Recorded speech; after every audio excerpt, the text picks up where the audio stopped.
Big boss ಮನೆಯಲ್ಲಿ ಗಿಲ್ಲಿ ನಟ ಕಾವ್ಯ ಶೈವ ಮತ್ತು ರಕ್ಷಿತಾ ಶೆಟ್ಟಿ ನಡುವೆ ತ್ರಿಕೋನ ಪ್ರೇಮಕತೆ ನಡೆಯುತ್ತಿದೆ ಎಂದು ಭಾವಿಸಲಾಗಿತ್ತು.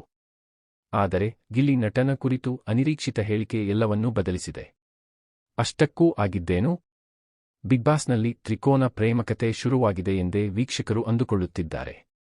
ಇತ್ತ ಗಿಲ್ಲಿ ನಟ ಕಾವ್ಯ ಶೈವ ಅವರಿಗೆ ಕಾವು ಕಾವು ಎಂದು ಹಿಂದೆ ಬಿದ್ದಿದ್ದರೆ, ಅತ್ತ ರಕ್ಷಿತಾ ಶೆಟ್ಟಿ ನನ್ನ ಗಂಡನಾಗುವ ಗಿಲ್ಲಿ ನಟನ ಹಾಗೆ ಇರಬೇಕು ಎಂದಿದ್ದರು. ಆದರೆ ಫಿನಾಲೆ ಹತ್ತಿರವಾಗುತ್ತಿದ್ದಂತೆಯೇ ಬಿಗ್ ಬಾಸ್ ಮನೆಯಲ್ಲಿ ಎಲ್ಲವೂ ಉಲ್ಟಾ ಆಗ್ತಿದೆ. ಅಷ್ಟಕ್ಕೂ ಗಿಲ್ಲಿ ನಟ ಏನು ಸೀರಿಯಲ್ ಆಗಿ ಕಾವ್ಯ ಅವರನ್ನು ಲವ್ ಮಾಡ್ತಿಲ್ಲ, ತಮಾಷೆಯಾಗಿ ಆಕೆಯನ್ನು ರೇಗಿಸ್ತಾ ಇರುತ್ತಾರಷ್ಟೇ.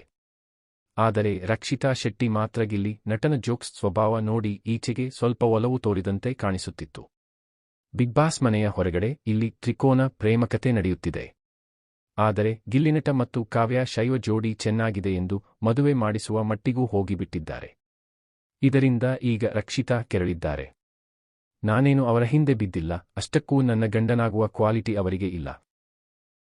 ನನ್ನ ಗಂಡನಾಗುವ ಬೇರೆಯ ರೀತಿಯಲ್ಲಿಯೇ ಇರಬೇಕು ಎಂದಿದ್ದಾರೆ.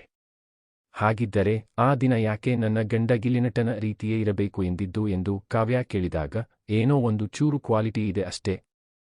ಆದರೆ ನನ್ನ ಗಂಡನಾಗುವ ಪೂರ್ಣ ಕ್ವಾಲಿಟಿ ಅವರಲ್ಲಿ ಇಲ್ಲ. ನೀವು ಹೀಗೆ ರೇಗಿಸೋದಾದ್ರೆ ನಾನು ಅವರನ್ನು ಅಣ್ಣ ಎಂದು ಕರೆಯುತ್ತೇನೆ ಎಂದು ಕೋಪದಿಂದ ನುಡಿದಿದ್ದಾರೆ.